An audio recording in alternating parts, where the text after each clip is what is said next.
Hey guys, welcome back to MMA Library. Today in MMA and UFC news, Chael Sonnen gives his take on a potential fight between Khamzat Chimaev and Robert Whittaker. Here's the clip. Something about him going to middleweight and fighting Robert Whittaker. Now, Robert Whittaker even went on the back of that at Submission Radio and responded to what Chimaev had said. I didn't have time to hear it, but I was at least armed with these headlines.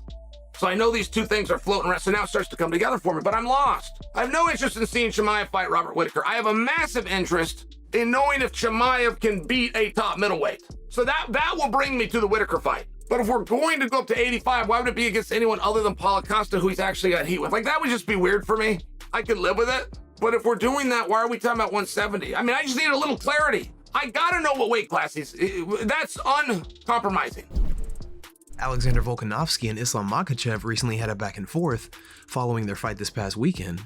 After Volkanovski tweeted about rewatching the fight and confirming that he won, and Islam pushing back saying Volkanovski only won the last minute of round 5, Volkanovski then went on to claim that Islam said to his corner that he lost and he wants a rematch after the fight had finished. Volk said, "I watched the fight anyway. I watched the fight to see what it was like. I'm hearing that he was going back to his corner saying he wants a rematch because he thought he lost, so that's funny." Islam then replied to this with, "This is not true. I didn't say that I'm a loser. I know, like in my mind, when the fight is finished, I know minimum I won 3 rounds. I didn't say I'm losing anything."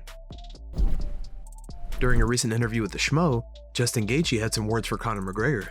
Gotta ask you this, Michael Chandler and Conor McGregor, the ultimate fighter. When you heard the news, what were your thoughts? That makes perfect sense. That man only fights people I beat, so what else? Who do you think wins? I don't care. You don't care at all? I don't care. But it's made for TV. Yeah, it'll be fun. I'll probably definitely pirate it or whatever the hell they do. Steal it. I'm paying for that. And we know you're training hard. We got Usman, we got Leon Edwards, we got the trilogy fight. What version of Usman are we going to see, and how does he get his hand raised? I mean, he whooped his ass for 23 minutes and 45 seconds, so he just got to be, he's a better athlete, he's a better fighter. Nobody works harder than him.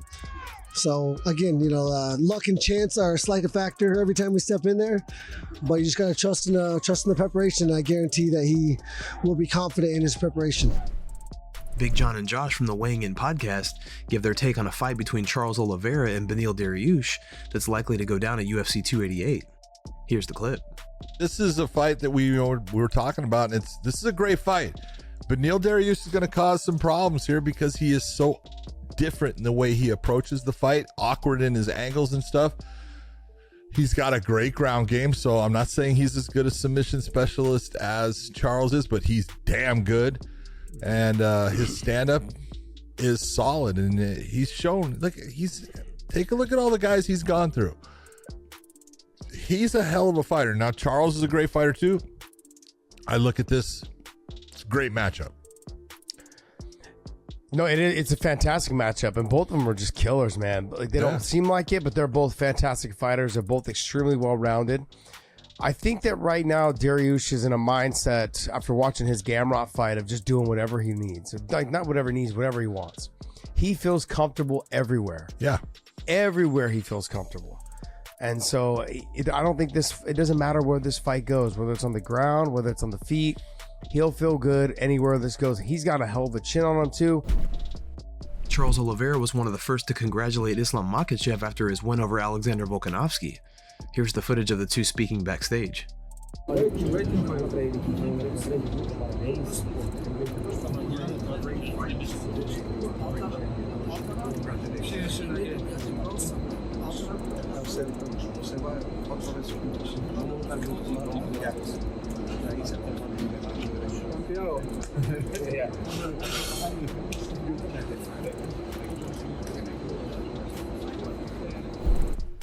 Yair Rodriguez has now guaranteed himself a title fight with Alexander Volkanovski in the near future, thanks to an impressive victory over Josh Emmett this past weekend.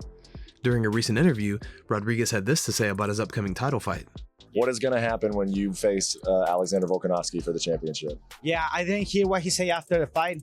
You know, what's gonna happen? I'm gonna win. You know, I don't give myself another option. You know, I always find a way to win into that fight. You know, and if not, nothing happens. You know, I always feel a winner after the fight because I fight my ass off and I put all of my heart in there, and I don't let self-doubt like invade me, you know, invade me every time that I'm fighting. You know, I just go there and do my job, and you know, I'm always looking positive in my head. I'm always, you know, being positive. After the first round, at the end of the first round in this fight, he connected a pretty good punch. You know, I went to the floor. I was completely out. You know, I couldn't really see much, and I guess it was only reaction. You know, and when I walk out of in the second round, I was telling to myself, everything's gonna be okay. Just keep being positive. You're gonna get this. Stay positive. You're gonna get it. You're gonna get it. Just believe in yourself. You're gonna get it. You know. Daniel Cormier admits that Alexander Volkanovski is the #1 pound-for-pound fighter in the world for a reason, and he may have saved his status even though he suffered defeat at the hands of Islam Makhachev. Here's what DC had to say. Alexander Volkanovski is the #1 pound-for-pound fighter in the world for a reason. And last night he showed that. He was the first person since even Martins, right? He didn't make Islam look human, he just knocked him out. Alexander Volkanovski was the first person to make Islam Makhachev look human. Granted, he made him look human, but he still didn't win the fight. And I think because of the praise and the admiration that Alexander gets for his performance, I think it speaks to how special Makhachev is. We saw the 2 best pound-for-pound fighters in the world last night, and it was on full display. Guys, there's a world in which Alexander would stay #1 pound-for-pound, and nobody would complain, because he showed last night his fighting style translates weight classes. We'll just have to see if Islam can do the same thing as he ages in his career. Alex Pereira received a warm welcome when he attended a Glory kickboxing event in Germany this past weekend.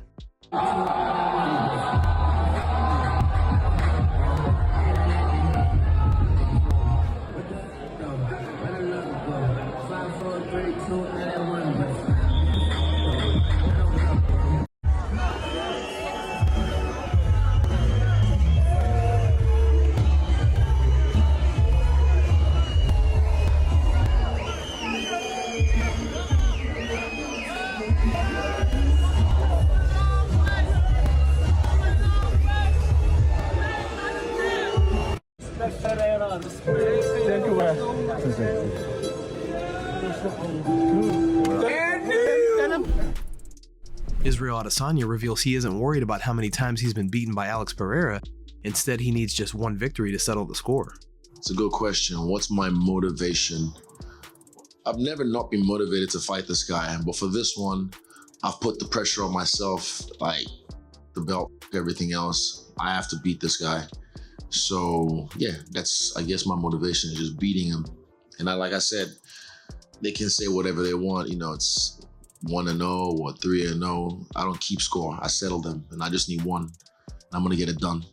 Adesanya then went on to give his opinion on Francis Ngannou's departure from the UFC. Oh yeah, I have, and Francis made the right call. He's the one that kicked in the door. We've all been behind him. We've been saying this for how long? If you guys go back on the tapes, I've been saying the same thing. I'm not gonna hop on about it, but he's right. It's little things, you know. He's asking for things that should be mandatory. He wasn't asking for, you know, crazy, ridiculous, diva-ish demands, you know. Even something as little as, like, for the guys fighting on the opening, having the 4th or 3rd cornerman being paid for and their hotels being paid for. That sets them up nicely, and they don't have to fork it out of their 10 and 10 or maybe even 10 to pay for their 4th or 3rd cornerman, you know, little things like that. So he's not being a diva. He's asking for reasonable demands, and I felt like he should have got them. Guys, thanks so much for checking out the video. If you like the content we do here on this channel, don't forget to like and subscribe to MMA Library for all the latest MMA and UFC news. We'll see you in the next video.